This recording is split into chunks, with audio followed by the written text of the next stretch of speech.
Centralized finance has been around for centuries. So it's pretty smooth in its operation. Crypto's been around less than 50 years. So it's smooth adjacent, right? It's not always smooth.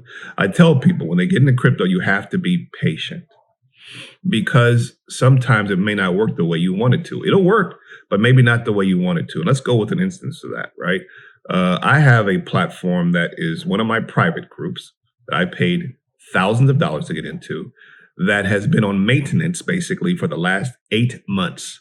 So if you were really counting on that money, you're screwed because we weren't getting paid for those 8 months. I like that they've been under maintenance because they're fixing issues, tweaks. They're tweaking everything. Sometimes when you tweak an IT system, it could take a day. That's not really true. Usually takes months to professionally tweak a solid IT system. And so the same thing happens in crypto because so many bad actors are trying to break into systems. You have to ensure that all of your cybersecurity tweaks and checks are in place before you throw that system back out into the world.